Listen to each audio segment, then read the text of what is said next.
Hi friends, welcome back to Hita kitchen. Friends, ನಾನು ಇವತ್ತು ಒಂದು ಸ್ಪೆಷಲ್ ಡಿಶ್ ಬಗ್ಗೆ ತಿಳಿಸ್ಕೊಡ್ತಾ ಇದ್ದೇನೆ. ಈ ಸ್ವೀಟಿನ ಹೆಸರು ತಂಬಿಟ್ಟು. ಇದು ನನಗೆ ಅಮ್ಮ ಹೇಳಿಕೊಟ್ಟಿರೋದು. ಈಗ ತಂಬಿಟ್ಟು ಮಾಡಲಿಕ್ಕೆ 2 ಗ್ಲಾಸ್ ಕುಚಿಲು ಅಕ್ಕಿ ತಗೊಂಡಿದ್ದೇನೆ. ಈಗ ಇದನ್ನು ಚೆನ್ನಾಗಿ ತೊಳಿಬೇಕು. 2 ರಿಂದ 3 ಸಲ ತೊಳಿಬೇಕು.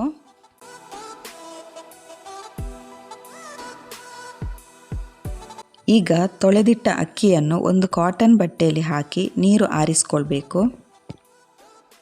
ಈ ಥರ ಚೆನ್ನಾಗಿ ಹರಡಿಕೊಂಡು 5 ರಿಂದ 10 ನಿಮಿಷ ಆರಿಸ್ಕೊಂಡ್ರೆ ಸಾಕು.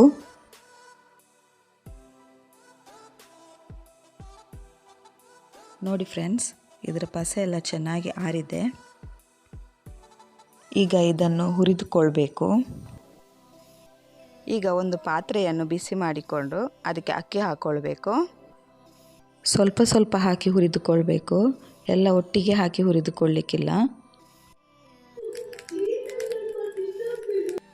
ನೋಡಿ, ಈ ಥರ ಬ್ರೌನ್ ಕಲರ್ ಬರುವ ಹಾಗೆ ಹುರ್ಕೊಳ್ಬೇಕು. ನೋಡಿ ಫ್ರೆಂಡ್ಸ್, ಎಲ್ಲ ಹುರ್ಕೊಂಡಾಯಿತು.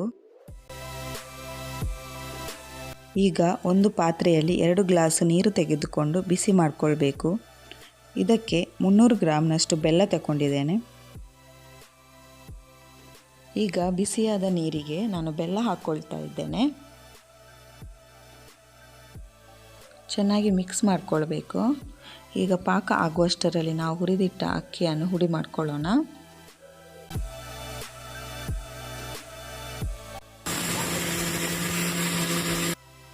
ನೋಡಿ, ಈ ಥರ ಹುಡಿ ಮಾಡ್ಕೊಳ್ಬೇಕು.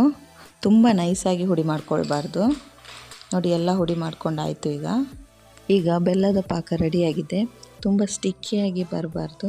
ನೋಡಿ, ಕೈಗೆ ಅಂಟಿಕೊಳ್ತಾ ಇಲ್ಲ, ಈ ಥರ ಬರಬೇಕು. ಈಗ ಒಂದು ಪಾತ್ರಕ್ಕೆ ಬಾಳೆಹಣ್ಣು ಹಾಕ್ಕೊಳ್ತಾ ಇದ್ದೇನೆ.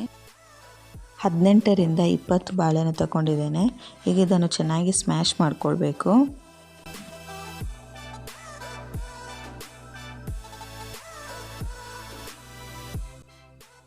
ಈ ಥರ ಚೆನ್ನಾಗಿ ಸ್ಮ್ಯಾಶ್ ಮಾಡಿಕೊಳ್ಬೇಕು. ಈಗ 1/2 ಟೀ ಸ್ಪೂನ್ ಸಾಲ್ಟ್ ಹಾಕಿ ಚೆನ್ನಾಗಿ ಮಿಕ್ಸ್ ಮಾಡಿಕೊಳ್ಬೇಕು.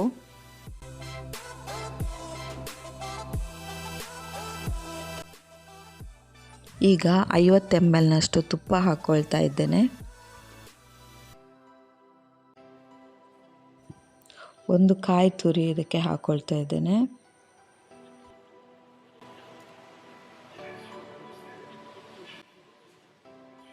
ಈಗ ಪಾಕ ಮಾಡಿದ ಬೆಲ್ಲದ ನೀರು ಅರ್ಧ ಹಾಕ್ಕೊಳ್ತಾ ಇದ್ದೇನೆ.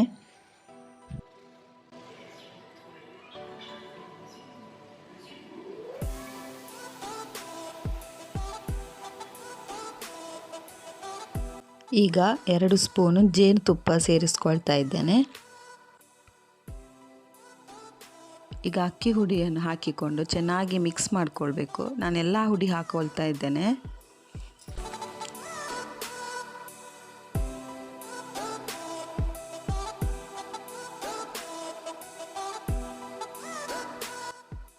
ನೋಡಿ, ಈ ಥರ ಚೆನ್ನಾಗಿ ಮಿಕ್ಸ್ ಮಾಡಿಕೊಳ್ಬೇಕು. ಈಗ ನನಗೆ ಪಸೆ ಕಮ್ಮಿ ಅನ್ನಿಸ್ತಾ ಉಂಟು, ಅದಕ್ಕೋಸ್ಕರ ಬೆಲ್ಲದ ನೀರು ಹಾಕ್ಕೊಳ್ತಾ ಇದ್ದೇನೆ.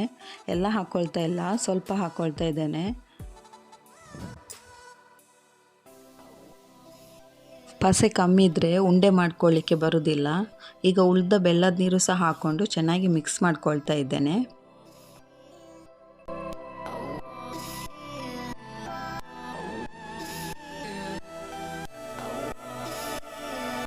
ಈಗ ಉಂಡೆ ಮಾಡಿಕೊಳ್ಬೇಕು.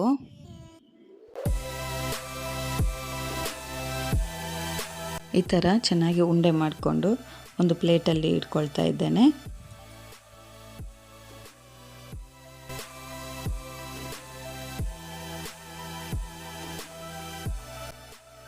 ನೋಡಿ ಫ್ರೆಂಡ್ಸ್, ತಂಬಿಟ್ಟು ರೆಡಿಯಾಗಿದೆ. ನಿಮಗೆ ಈ ವಿಡಿಯೋ ಇಷ್ಟವಾದರೆ ನೀವು ಕೂಡ ಮನೆಯಲ್ಲಿ ಟ್ರೈ ಮಾಡಿ ನೋಡಿ ಹೇಗೆ ಆಗಿದೆ ಅಂತ ಕಮೆಂಟ್ ಮೂಲಕ ತಿಳಿಸಿ. ಯಾರು ಇನ್ನೂ ನನ್ನ ಪೇಜ್ ಸಬ್ಸ್ಕ್ರೈಬ್ ಮಾಡಿಲ್ಲ, ಈಗಲೇ ಸಬ್ಸ್ಕ್ರೈಬ್ ಮಾಡಿ, ಲೈಕ್ ಮಾಡಿ, ಶೇರ್ ಮಾಡಿ.